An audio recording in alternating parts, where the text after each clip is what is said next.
Welcome to the first official TED Talk that's ever been done in the history of the US, and as Mr. Goss said, possibly Uruguay. First of all, I want to say thank you to all the members who are doing this with me, because if not, I'll be super scared. But I also want to give a shout out to Mr. Goss.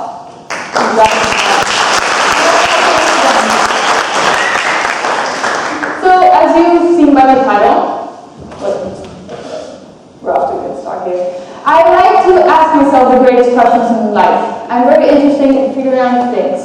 That's why I joined the TED Club, because I was interested in researching all these ideas that I have, all these sort of things that came up to my mind. And one of the great questions I came up with is, why are vegetarians and vegans so annoying?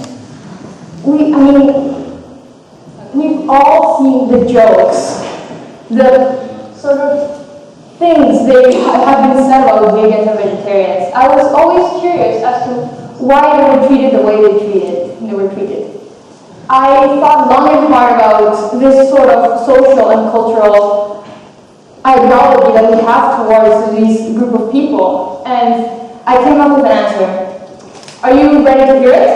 Yes! The reason why vegetarians and vegans are so annoying, it's because they're right. They have always been right, and they are the best. They are following a diet that's going to be good for the world, that's going to be beneficial for us, and that could change our lives.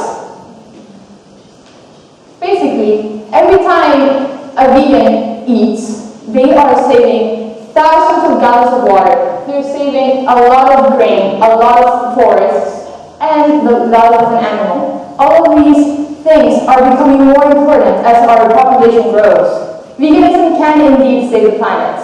And if you are not convinced, there was a study done by a group of investigators analyzing certain models of eating. Basically, they say that the Western heavy meat-eating model is only feasible for our world population if only the 15% of the cases, while a plant-based diet is feasible on 100% of the cases. Basically, also summarizing all of the points of veganism, farm animals live horrible lives, even if they're treated more fairly. They always end up being killed in the prime.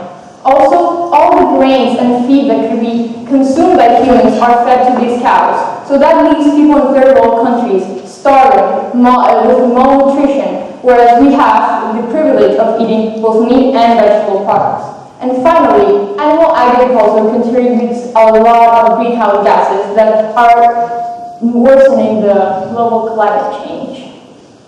We also are huge hypocrites when we eat meat. We all say that we love animals equally, but do we really? When you look at all these animals, some of them end up as food for us and sustain, but other animals that we supposedly love and care about, are they all equal?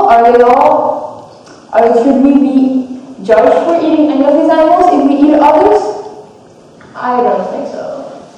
So, at this point you might be saying, okay, it's really sad that we have to kill animals in order to get them. It's really sad that we're producing all this waste. It's really sad that we're doing this, but it's for a purpose, right? We need meat to be healthy, or do we? This huge chunk of text suggests otherwise. The American Academy of Nutrition and Dietetics, one of the oldest institutions of American health, says that for humans there's no inherent biological need to consume animal or animal byproducts. It says also that women and men and infants and old people alike can survive based on a vegan or vegetarian lifestyle.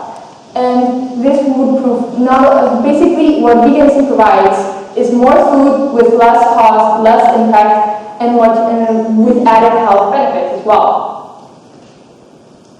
But this still brings up another question of mine. If we have access to all of this information, why are so few people vegans and vegetarians? If I, for example, just told you this information, no one would actually become vegan or vegetarian. I'd be very surprised if any one of you doesn't eat those ham sandwiches at the back. I mean, I see so many of you like looking for those already. Like, Jesus.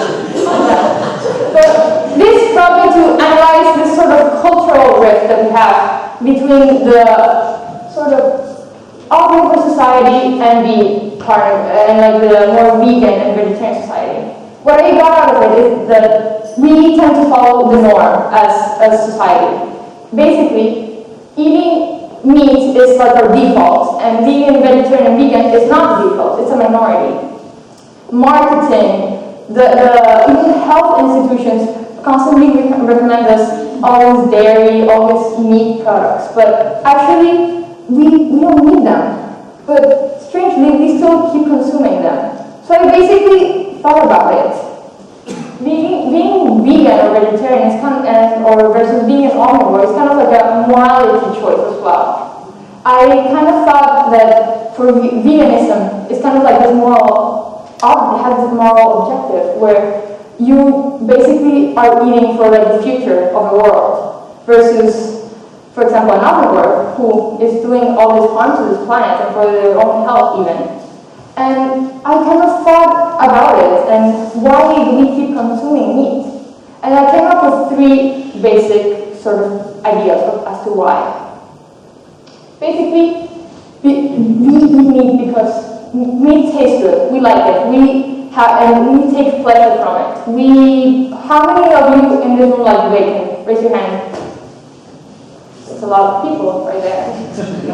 We also eat meat because it's convenient. You can go to a fast food place and you can order a cheeseburger right away. And it gets delivered to you. You like it. And also we eat meat because we're not perfect. We all realize that killing animals is bad. We all realize that the things that I said before are bad and are going to destroy our planet eventually. But as a meat eater myself, I constantly indulge in that pleasure as well. I felt that I kind of like did the same thing for like not only like for eating meat, but also when taking other trips as well. For example, when I order makeup from Korea, it's a luxury. I don't need to order it from that place far away. I don't even have to even get makeup in the first place. I could be giving that money, for example, to a charity, trying to improve the world in other areas. But the reason I don't do it is because I like it, I get pleasure from it, it's convenient, and because I'm not perfect. So in the end, the reason I feel that we hate vegans and vegetarians so much is because they try hard to follow an idea which is not very easy to follow. And we do that in like all of the areas of our life. We're always bound to take a choice. And we're the ones to choose whether we want to do moral or immoral actions. So the message that I want to leave you here is not to necessarily become vegan. Like, of course it would be wonderful if you reduce the amount of meat that you eat for the rest of your life. That would be amazing. It would considerably reduce all the harmful things we do to our planet and to ourselves. But also, I really want you to analyze your choices. Try to live an ethical life. The morality versus immorality of what we go through every day in our lives. And I just want to get you passionate about a cause. I want you to fight for something that's good and correct, just like vegans and vegetarians are doing it for their own cause. And also to perhaps not eat that McDonald's on your way out. Thank you.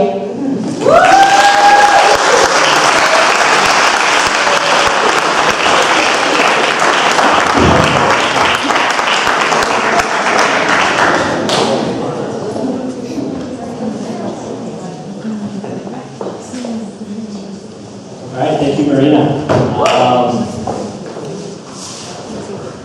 So are you going to become vegan?